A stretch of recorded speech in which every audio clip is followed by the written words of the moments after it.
যানজট যেন রাজধানীবাসীর নিত্যদিনের সঙ্গী। বাড়ছে ভোগান্তি, যাতায়াতে ব্যয় হচ্ছে অতিরিক্ত সময়।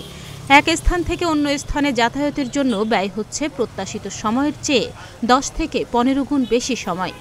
এমন একটি ভয়ঙ্কর যানজটের সড়ক কুড়িল বিশ্ব রোড থেকে রামপুরা।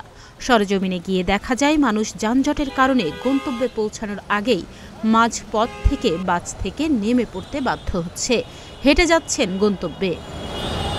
যদি আমরা জ্যামে গাড়ির জন্য ওয়েট করি তাহলে আরও বেশি টাইম লাগবে, 1 ঘন্টা ওভার প্লাস লেগে যায় এখান থেকে বের হওয়ার জন্য। এর জন্য আমরা এখান থেকে নেমে একটু হেঁটে চলে যাচ্ছি। এটা প্রতিদিন আমাদের জার্নি, প্রতিদিন এখান থেকে আমাদের যাওয়া আসা করা হয়। এর জন্য আমাদের প্রতিদিন এই ভোগান্তির মুখে পড়তে হয়। আমি আসছি যাত্রাবাড়ি 2-2.5 ঘন্টা তো চলে যায় অল টাইম। যানজট না থাকলে কত 45 বা 50 মিনিট ভরে যায় 1 ঘন্টা। ট্রাফিক পুলিশ থাকলে কী হবে, রাস্তারই তো কন্ট্রোল নাই। ট্রাফিক পুলিশে কী করবে? এই রাস্তায় তো ট্রাফিকের কন্ট্রোলের মধ্যে ওরকম কিছু না। রামপুরা থেকে কুড়িল বিশ্ব রোডের দূরত্ব 6 কিলোমিটার, অথচ কুড়িল থেকে রামপুরা যেতে সময় লাগে 1.5 ঘন্টা, কখনো আবার 2.5 ঘন্টা। যাত্রীদের সাথে যানজটে বিরক্ত বাস চালক ও হেলপাররাও। রাস্তা খুব জাম, জামের কারণে গাড়ি ঘোড়া যাতে আমাদের লেট হয়। হ্যাঁ, প্রতিদিন এরকম হয়। এয়ারপোর্ট থেকে সে একদম ছাদাবাদ পর্যন্ত আমাদের এখানে যেতে লাগে 2 ঘন্টা 1.5 ঘন্টা। এমনি যাইতে তো আমাদের 5 মিনিট পথ না, এখন আধা ঘন্টার ভিতরে যাওয়া যায় না। এমনিতে মনে করেন যে যখন ফ্রি থাকে তখন হয়তো 20 মিনিটে আসা যায়। দায়িত্ব তো ঠিকমতো পালন করতেছে, কিন্তু জ্যামের মাত্রা অনেক বাইরে গেছে। আপনার এই যে রাস্তা কাটার জন্য জ্যাম বাইরে গেছে। এমনিতেই যানজট, তার ওপর শুরু হয়েছে MRT-1 প্রকল্পের কাজ। খোঁড়া হয়েছে রাস্তার অর্ধেক অংশ, ফলে আরও অসহনীয় যানজটে নাকাল এই রুটে চলাচলকারী সাধারণ মানুষ। তাদের অভিযোগ, যানজট নিরসনে কাজ করছে না সংশ্লিষ্ট কর্তৃপক্ষ। আমি উঠছি শাহজাদপুর থেকে, ওইটা বিরক্ত হয়ে আবার নতুন বাজার নামছি, নামে আবার উঠছি, যাবো খিলক্ষেত, কীভাবে যাব? আবার উঠলাম, ওইটাই তো বসেই আছে। কিন্তু এখানে যাওয়ার জায়গা আমার হাইস্ট হইলো 15 মিনিট, কিন্তু এখানে লেগে গেছে 1 ঘন্টা। তো এই যে রাস্তার যানজট, এই যানজটের কারণে আসলে আমাদের যে সময়ের কর্মঘণ্টা, এটা আসলে ব্যাঘাত সৃষ্টি হচ্ছে। যে নির্দিষ্ট সময় একটা গন্তব্যে আমরা যেতে পারি না।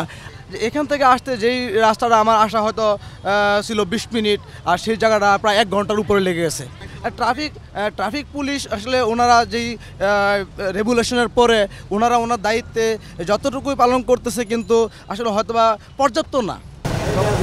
যানবাহনের একেবারে মন্থন গতি দেখা যায় কুড়িল বিশ্ব রোড থেকে যমুনা ফিউচার পার্ক বাড্ডা পর্যন্ত। ফলে এই এলাকার ব্যবসায়ীরাও পড়েছেন লোকসানের মুখে। আমাদের যারা কাস্টমার তারা আমাদের এখানে আসতে চায়, কিন্তু অতিরিক্ত জ্যামের কারণে তারা আসতে পারে না আর কি। এবং এটা দীর্ঘদিন যাবত এভাবে চলে আসতেছে আর কি। প্রায় 3-4 মাস যাবত এভাবে রাস্তায় ঘন্টার পর ঘন্টা জ্যাম লেগেই থাকে, যার কারণে আমাদের যারা পরিচিত কাস্টমার তাদের চাহিদা থাকা সত্ত্বেও তারা আমাদের দোকানে আসতে পারতেছেন আর কি। জ্যামের কারণে আমাদের কোনো ব্যবসা বাণিজ্য হয় না, কোনো কাস্টমার আসে না, দোকানে প্রতি মাসে লস হয়। এবং কোনো ট্রাফিক সিগন্যালে কোনো ট্রাফিক পুলিশ নাই, ছাত্ররা কিছু ডিউটি করে, শৃঙ্খলা মানে না। প্রায় 6-7 মাস হবে কন্টিনিউ জাম। সকাল ভোর 6টা থেকে আমরা 9টা বাজে আসি, 9টা বাজে আইসা দেখি যে এইভাবে রাত্রে 9:30-10টা পর্যন্ত দোকান খোলা থাকে, এই পর্যন্ত এরকম জ্যামে লেগে থাকে।